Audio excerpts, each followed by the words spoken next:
कि मन मुस्काए भान कुल भानु और राम सहज आनंद निदानु। मन में मुस्कुराहट है भगवान के, कोई पीड़ा नहीं है, लेकिन एक चीज की पीड़ा है। भगवान जान गए कि अब हमारे पिताजी की आयु खत्म हो गई,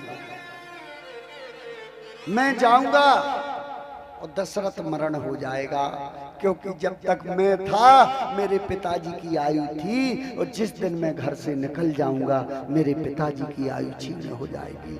माँ ने अपने साथ साथ मेरे पिता का छाया भी मेरे सिर से अलग कर दिया। अब पिता का छाया सिर पर नहीं रहेगा, ऐसा भगवान जान गए। और थोड़ा भगवान राम जी दुखी हुए। क्यों? जिसके सिर पर पिता का साया ना हो वो अपने आप में अकेलापन अनुभव करता है। धन्य है वो बेटे, धन्य है वो बेटियां जिनके बाप हैं, जिनकी माँ है, और जिनके इस दुनिया में ना बाप है ना माँ है। क्यों? माँ अगर पूछेगी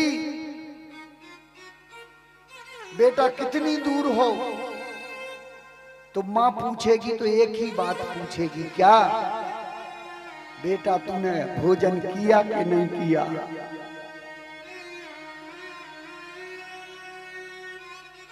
और बाप जब भोजन करने बैठेगा तो अपनी पत्नी से कहेगा कि फलाने बेटा ने खा लिया कि नहीं खाया। आज भगवान को पता चल गया कि हमारा सूर्यवंश का दीपक अब उसकी लौ कमजोर हो गई, क्योंकि मैं जा रहा हूं, मेरे जाते ही लौ कमजोर हो जाएगी।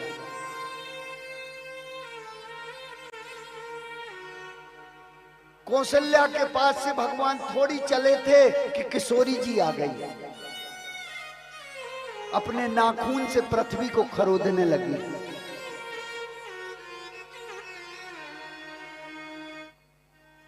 बोले भगवान प्राणनाथ, अगर मुझे साथ में नहीं ले गए तो ये शरीर भी आपको वापस नहीं मिलेगा, इस शरीर से भी प्राण निकल जाएंगे, इसलिए मुझे साथ में ले चलो। कौशल्या ने सुन लिया, कौशल्या माँ दौड़ी और सीता को हृदय से लगा लिया, किशोरी जी को, मेरी माँ को हृदय से लगा लिया। बोली बेटी तू इतने सुकुमारता से पली है, जिस दिन तू आई थी उस दिन तेरे लिए फूलों की पंखुड़ी बिछाई गई थी, इस पर चल करके आएगी। एक पंखुड़ी में कहीं फूल की कड़ी वहां रखी हुई थी, तेरे पैर में चुभ गई और तू आ करके वहां चिल्लाने लगी, और जंगल में तो तुझे पत्थर मिलेंगे, कंकर मिलेंगे, कांटे मिलेंगे, तो क्या तू छोड़ करके चली जाएगी सबको और कांटों में रह लेगी? किशोरी जी बोली जहां मेरे प्राण प्रिय हैं वहां मैं जाऊंगा।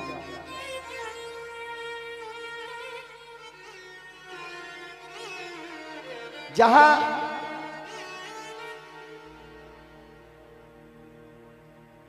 रघुवर रहेंगे वहां मैं जाऊंगी।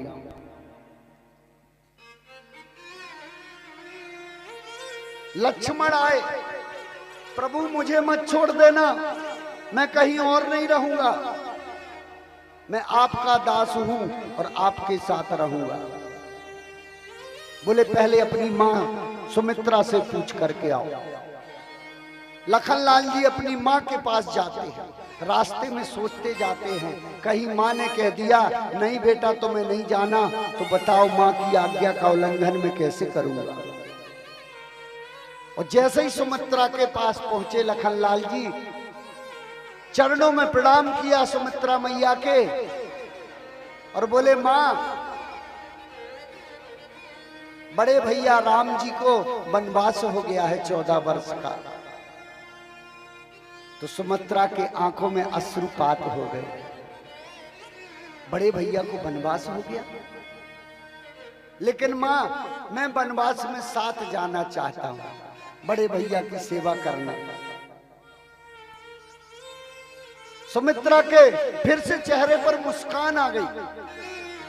ये नहीं कहा कि नहीं बेटे, बोले, सुन जननी सोई सोते बड़े भागी, सुन जननी सोई सुत बड़ भागी, सुन जननी सोई सुत बड़ भागी। तनय मातो पितो तोष निहारा, तनय मात पितो तोष निहारा, दुर्लभ जनन सकल संसारा, दुर्लभ जननी सकल संसारा। देहि मह पितु आयो से बहुरे राम, सम्मत जननी तोर सिया राम। देहि मह पितु आयसो बहुरे राम, सम्मत जननी तोर सिया रामा। बोलो भक्त वत्सल भगवान की जय हो।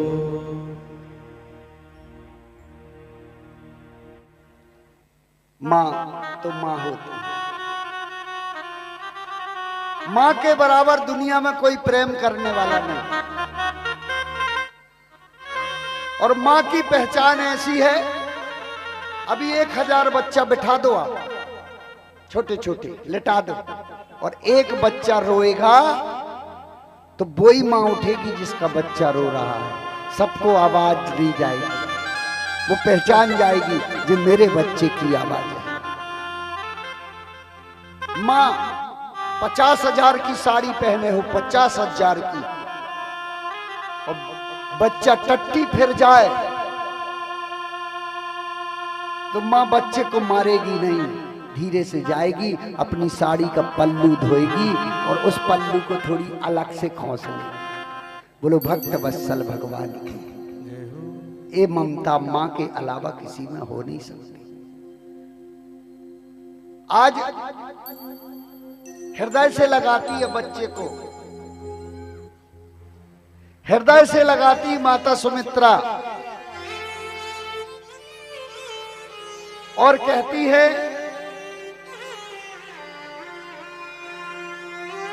कि बेटा, एक बात मेरी सीख सुन लो, मैं तुम्हारी मां नहीं हूं, दशरथ जी तुम्हारे पिता नहीं है। बोले क्यों?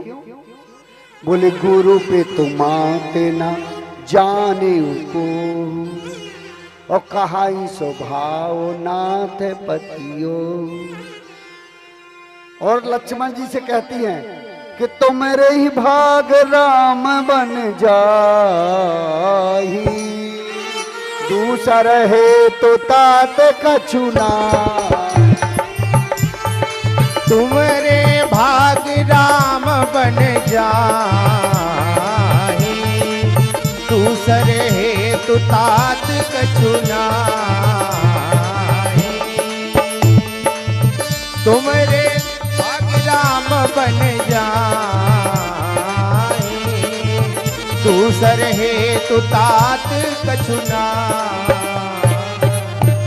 तात तुम्हारे मातु बेदे, पिता राम सब बात सने।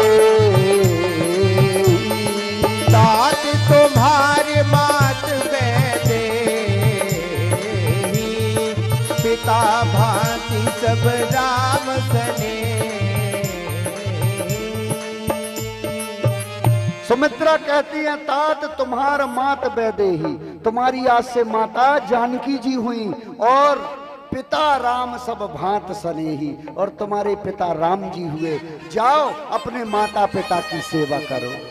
बोलो भक्त वत्सल भगवान की। धन्य है माँ, सुमित्रा जैसी मां अगर पैदा हो जाए, कौशल्या जैसी मां अगर पैदा हो जाए, तो दुनिया में कुछ करने की जरूरत नहीं है।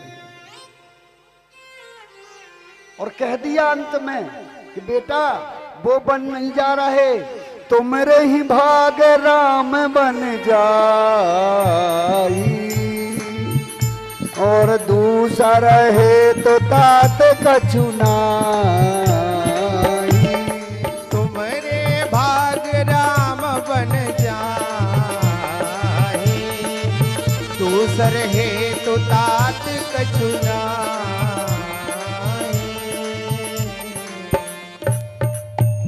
राम जी सिर्फ तुम्हारे भाग्य के कारण बन जा रहे हैं और दूसरा कोई कारण नहीं है। बोले लक्ष्मण जी का इतना बड़ा भाग कहां से आ गया? देखो हम आपको बताएं, लक्ष्मण जी क्या है? इशारा किया सुमित्रा ने। लक्ष्मण जी क्या है? शेषावतार, और शेष नाग के ऊपर रखी है पृथ्वी, और पृथ्वी पर फैल गया था रावण का आतंक और पाप और अत्याचार। इसलिए सुमित्रा कह रही हैं तुम्हारे पाप और अत्याचार को नष्ट करने के लिए ही राम वन को जा रहे हैं। तो जो पृथ्वी के ऊपर पाप फैला है, अत्याचार फैला है, उसको नष्ट करेंगे और पृथ्वी का पाप से भार कम कर देंगे।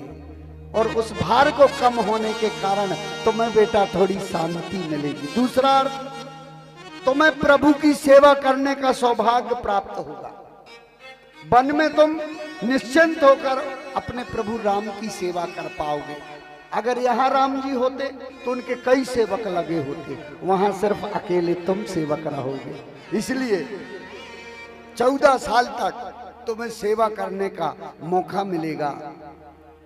लो, और सुमित्रा राम लक्ष्मण और सीता माता को लेकर के दशरथ जी के पास गई। और दशरथ जी के पास जैसे ही गई, दशरथ जी ने तीनों को देखा। पूछते हैं बेटा तुम कहां जा रही हो? बोले पिताजी मैं प्राणनाथ के साथ जा रही हूं। इनका नाम है प्राणनाथ। पति को क्या कहते हैं? क्या कहते हैं? प्राणनाथ। प्राणनाथ मतलब प्राणों की रक्षा करने वाला। प्राणों की रक्षा करने वाला कौन है? पति। गला दबाने वाला नहीं, हाँ? कि पी के आए और पत्नी का गला दबा दे। हाँ, वो पति का मतलब होता है कि जो प्राणों की रक्षा करे। और हमारे प्राण अगर आप चाहते हो अभी निकल जाएं तो आप राम जी को अकेले भेज दो। दशरथ जी बोले नहीं बेटी तुम साथ में जाओ। लक्ष्मण क्यों जा रहा है? बोले सेवकाई के लिए। अब थोड़ा अच्छा लगा, लक्ष्मण जा रहा है, कोई बात नहीं, थोड़ी सेवा होती रहेगी राम की। सुमंत्र को बुलाया, बोले आधे दूर तक रथ पर ले जाओ और जंगल तक छोड़ के और जंगल को दिखा के और फिर रथ को वापस ले आना। बोलो भक्त वत्सल भगवान। बोले ठीक है।